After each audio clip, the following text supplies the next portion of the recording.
استغفار کی بہت برکات ہے. استغفار کی اتنی برکات ہیں، اتنی برکات ہیں، اتنی برکات ہیں کہ جو آدمی کثرت سے استغفار کرتا رہے اور استغفار کے بعد جو دعا کرے گا رب العزت وہ اس کی دعا قبول کرے گا. کیونکہ استغفار میں آدمی کے اندر عاجزی آتی ہے، اور آدمی کے اندر دل میں رقت آتی ہے، اور آدمی کے اندر خشیت الہی پیدا ہوتی ہے. تو استغفار کے بعد جو بھی دعا ہوگی وہ قبول ہوگی. ایک واقعہ حضرت امام احمد بن حنبل رحمۃ اللہ علیہ کا آتا ہے کہ حضرت امام احمد صاحب خود فرما رہے ہیں کہ میں سفر میں کہیں جا رہا تھا، راستے میں رات کا وقت ہوا، میرے جی نے چاہا کہ رات کو قیام میں مسجد شریف میں کروں. میں مسجد شریف میں اندر گیا تو مسجد شریف کا جو متولی تھا اس نے مجھے مسجد سے کھینچ کر مسجد کے دروازے پر لایا اور اندر سے مسجد بند کر دی. میں بہت پریشان ہوا. راستے میں ایک مسافر اس نے دیکھا مجھے، اس نے کہا آپ میرے گھر چلیں، مسجد میں آپ کو ٹھہرنے نہیں دیتے. تو میں ان کے گھر چلا گیا. انہوں نے میری خدمت کی، بڑا عزت و اکرام کیا، لیکن میں نے دیکھا کہ کثرت سے وہ استغفار کر رہے تھے اور استغفار کے بعد دعا کر رہے تھے. تو میں نے اس سے پوچھا کہ بھائی استغفار پڑھ رہے ہو، کچھ اس کے فوائد بھی آپ کو معلوم ہیں یا ایسے ہی پڑھ رہے؟ تو اس نے کہا کہ حضرت جی میں استغفار کر رہا ہوں، اتنے مجھے فائدے ہوئے ہیں استغفار کے، اتنے مجھے فائدے ہوئے ہیں استغفار کے، اتنے مجھے فائدے ہوئے ہیں کہ میری اللہ رب العزت نے سوا ایک دعا کے ہر دعا قبول کر لی. پھر امام احمد بن حنبل نے پوچھا وہ کون سی دعا ہے جو آپ کی قبول نہیں ہوئی ہے؟ تو اس نے کہا حضرت میری وہ دعا یہ ہے کہ میں دعا کرتا ہوں استغفار پڑھ کر کہ کبھی ایسا دن آ جائے کہ حضرت امام احمد بن حنبل میرے گھر میں مہمان ہو جائے.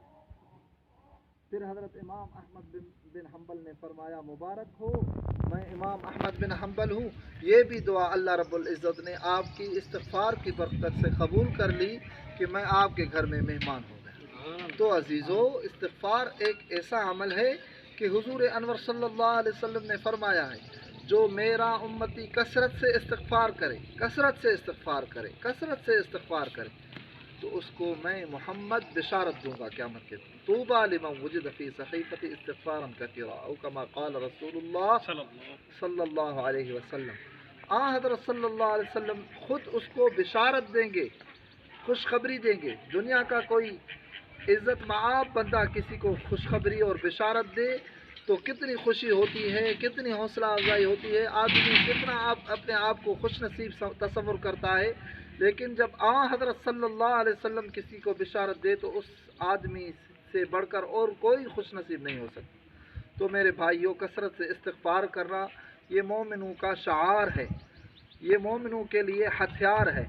ہتھیار سے آدمی اپنے دشمن سے لڑتا ہے.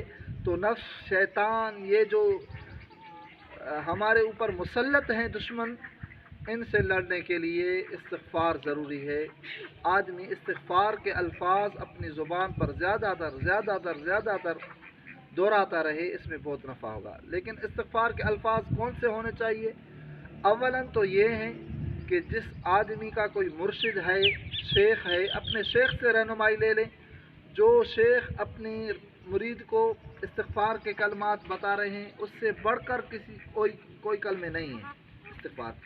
اگر کسی کے شیخ نہیں ہیں تو پھر جو احادیث مبارکہ میں مجموعاً استغفار کے الفاظ آئے ہیں ان میں سے کسی ایک پر بھی استقامت کرنے سے اللہ تبارک و تعالی بندے کی توبہ قبول فرما لیں گے.